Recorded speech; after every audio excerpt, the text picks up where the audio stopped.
రీసెంట్గా పోలీస్ డిపార్ట్మెంట్లో రిటైర్ అయ్యాను. సో దానికంటే ముందు ఒరిజినల్గా నాకు ఈ మార్కెటింగ్ గురించి, ఈ వెస్టేజ్ గురించి ఇంకో 10 ఏళ్ల క్రితం ఒక ఆయన చెప్పారు.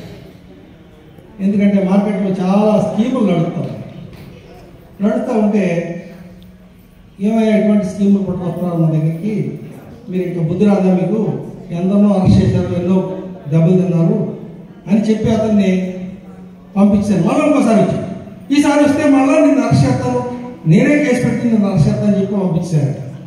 తర్వాత ఒక మేడం వచ్చారు, ఆ మేడం కూడా తిట్టు పంపించాను. తర్వాత వచ్చి ఒకరోజు నారాయణరావు అని నాకు ఫ్రెండ్ ఒక ఆయన ఉన్నారు, ఆయన నా దగ్గరికి వచ్చి సోదరా ఇది మార్కెటింగ్, ఇందులో ఈ ఒకే సబ్బులు ఏమయ్యా మీకు అంతా ఇంకా బుద్ధి రాదా, ఎన్నో మార్కెట్లు ఎత్తేస్తున్నారు బయట, అస్సలు వినలేదు, ఆ 3 సార్లు కూడా వినలేదు, వెస్టేజ్ అనే మాట కూడా వినలేదు రియల్గా మాట. తర్వాత ఎంతో ఒక చిన్నది పాంప్లెట్ లాంటిది నా టేబుల్ వదిలేసిపోయాడు. సో ఒక 2 రోజులు పోయిన తర్వాత ఖాళీ అయిన తర్వాత ఇలా చూసేటప్పటికి వెస్టేజ్ అని ఉంది. వెస్టేజ్ ఎందుకు అలాంటి అనుకుంటూ దాని కింద అగ్రికల్చర్ సంబంధించిన ప్రోడక్ట్స్ ఉన్నాయి. అగ్రికల్చర్ అనగానే నాకు చూపింది, ఎందుకంటే నాకు ఒక తోట ఉంది. తోట వేయడానికి కారణం ఏంటంటే నేను ఒకసారి బొబ్బాస్కాయ కొంటుంటే మామూలు రసం వెళ్ళి బొబ్బాస్కాయ కొంటుంటే ఆ బొబ్బాస్కాయ కొనేవాడు నన్ను చాలా చౌకగా మాట్లాడు. నాకు కోపం వచ్చింది, నాకు మంచి స్థలం ఉంది అంటే నేను నైట్ అంతా నిద్ర పట్టలేదు, తెల్లవారుజాముకి ఒక 5-6 లక్షలు ఖర్చు పెట్టి శుభ్రంగా మంచి వాడేసి మట్టేసి ఒక 40 బొబ్బాస్కాయ మొక్కలు వేసాను. 40 బొబ్బాస్కాయ మొక్కలు వేసుకోవాలి సేవ చేస్తూ ఉంటాడు. ఒక 25 చచ్చిపోయాడు. ఆయన చచ్చిపోతున్నాయని బాధపడ్డాను. ఎప్పుడైతే ఇందులో అగ్రి గ్రాన్యూల్స్ అని చూశానో దానికి వెంటనే యూట్యూబ్లోకి వెళ్ళాను, అగ్రి గ్రాన్యూల్స్ కొట్టాను, ఇది చాలా బాగా ఉపయోగపడుతుందని చూశాను. అవి పట్టుకెళ్ళి మా తోటకి వేసాను. తోటలో 1 వీక్కి మొక్కలన్నీ చచ్చిపోయి కూడా బాగా వేసాను. బాగా మొదలుతో ఇదేదో బాగుంది ఇది అని కొద్దిగా లోపలికి వెళ్ళి ఒక్కసారి గూగుల్ తల్లి అడిగాను. గూగుల్ తల్లి ఈ మార్కెటింగ్ ఏంటది, ఇది వెరీ గుడ్ మార్కెటింగ్, వరల్డ్లో 36th ర్యాంక్ ఉన్న కంపెనీ, ఇలాంటి కంపెనీలు చాలా ఉన్నాయి, 100 కంపెనీల్లో మన ఇండియా నుంచి ఏకైక కంపెనీ 36 ర్యాంక్ ఉందని చదివాను, చూశాను. వెంటనే మా ఫ్రెండ్ని పిలిచి ఒక ఐడి ఇచ్చారు. ఐడి ఇచ్చి ఈ లోపల మన సాగర్ అని ఒక ఆయన ఉన్నారు, ఆయన కూడా వచ్చారు నా దగ్గర. ఏదో చెప్పబోతున్నారు, నేను ఇంకా సర్వీస్లో ఉన్నాను, రిటైర్ అయ్యాక పిలుస్తారు, అప్పుడు దాకా చెప్పొద్దు అనగానే సాగర్ అన్నకు పాపం భయపడ్డాడు. భయపడి ఏమి చెప్పలేదు. సో మొత్తానికి ఏదో ఐడి ఇచ్చాడు కదా, తర్వాత చూద్దాం గట్టిగా చేస్తాడని మా సోదరు చెప్పాడు. ఉదయపోయారు. వెళ్ళిపోయిన తర్వాత అప్పుడే వెంటనే నాకు ఆఫీస్ నుంచి ఫోన్ వచ్చింది.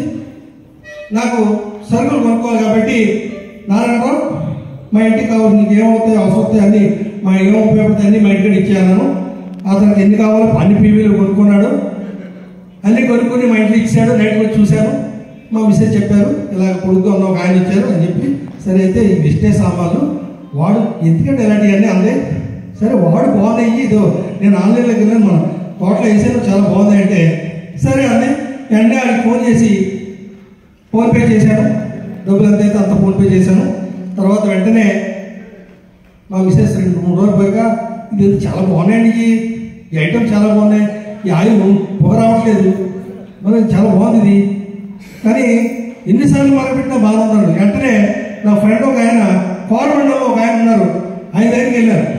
ఈ ఆయిల్ పడుతుంది, ఈ ఆయిల్ కొంచెం టెస్ట్ అయ్యే ముందు ఈ ఆయిల్ బాగుంది అంటారు, నిజమా కాదా కానీ మా ఫార్మండ్ ఫ్యాక్టరీలో ఒక కెమిస్ట్రీ ల్యాబ్ ఉంది, ఆ ల్యాబ్కి తీసుకొచ్చి 0 కొలెస్ట్రాల్ అంతా ఇంత మంచి ఆయిల్ అని చెప్పి వాడటం మొదలుపెట్టాను. ఆ తర్వాత నాకు 63 ఇయర్స్, అప్పుడు నేను జాయిన్ అయినప్పుడు 62 ఏళ్ళు. ఈ గుండె దగ్గర నొప్పి వస్తుండేది. అంటే చాలామంది ఎంప్లాయీస్ చివరి స్థాయిలో గంట కొట్టేస్తుంటారు, మనకు కూడా గంట కొట్టే స్థాయి వచ్చిందనమాట అనుకునేవాడు. ఇక్కడ నొప్పి వస్తుంది. ఈ ఫ్లాక్స్ ఆయిల్ చూశాను, వాడాను, ఆ నొప్పులు ఏమైపోయి కనపడడం పోయి. ఇప్పుడు ఏం చేయాలి, వెంటనే నా ఫ్రెండ్స్కి చెప్పారు, కొంతమంది ఫ్రెండ్స్ చెప్పారు, చెప్పారంటే వాళ్ళంతా కూడా ఇందులో మెంబర్ లోపల ఒకరోజు నాకు ఐడియా ఏడు రాదు, కొత్త. మా సోదరుడు పిలిచారు, మా నారాయణరావు, ఇది ఐడియా ఏడు రావడం. ఆడ ఇలా ఇలా కొట్టి మావాడు కూడా ఇలా కొడితే ఆఖరికి ఐడియా రాలేదు. అక్కడ ఏం చెప్పారంటే ఇదేదో నెట్వర్క్ పనిచేయట్లేదట, నేను ఇంటికి వెళ్ళి వేస్తానని చెప్పి ఇంకో వేరే వాళ్ళు కాంటాక్ట్ చేసి అప్పుడు ఐడియా వేసాం అందరం కలిపి. ఎప్పుడైనా అవసరం వస్తే చిన్న చిన్నది అడిగితే చెప్పకపోతే పాప అందరం కూడా కొత్త జాయిన్ అయ్యాడు, ఏం వచ్చేది కాదు. తర్వాత ఇతను నడవడం అనవసరం అనుకున్నాను, ఇతను నడవడం అనవసరం.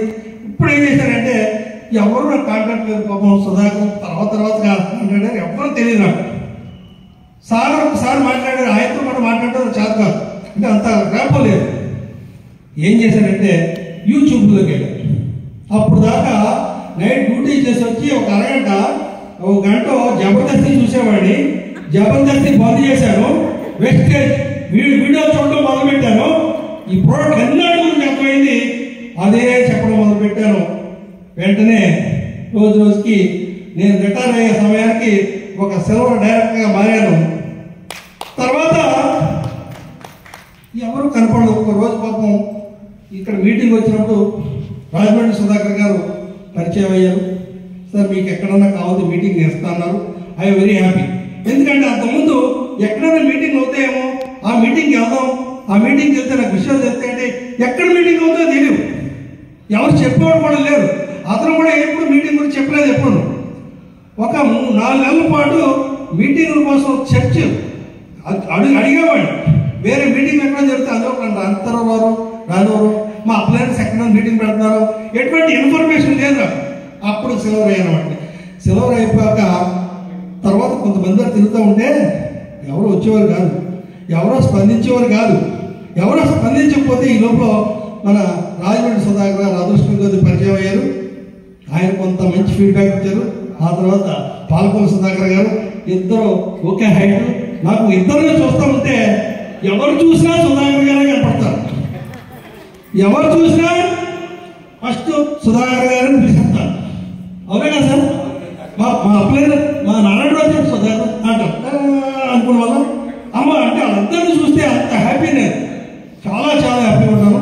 ఆ తర్వాత వీరిద్దరు డైరెక్షన్లో ఎప్పుడైతే టీం పడిపోయిందో ఒక మీటింగ్ వచ్చిన తర్వాత ఒకటి అర్థమైంది.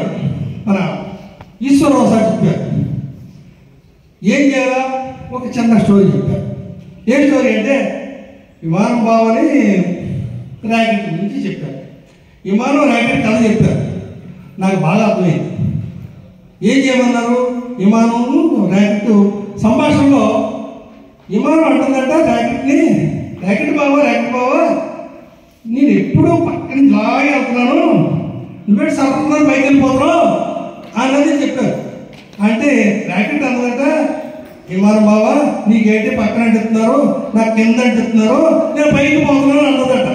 ఓహో ఇదా అనుకుని వీళ్ళు ఎవరైతే ఉన్నారో ఎవరి దగ్గర తిరగడం మానేశారు. ఇక్కడ కింద ఒకటి అంటించుకుంటూ వచ్చారు. ఇప్పుడు అందరూ పరిగెట్టి వస్తున్నారు. ఇప్పుడు అందరూ వచ్చి పరిగెట్టి వచ్చి బిజినెస్ చేస్తారు, మంచి బిజినెస్ జరుగుతుంది. నేను రేపు మార్చిలో క్రౌడ్ డైరెక్టర్ అవుతాను. మరి మీ అందరూ చాలా ఎక్కువ శాతం ఉన్నారు.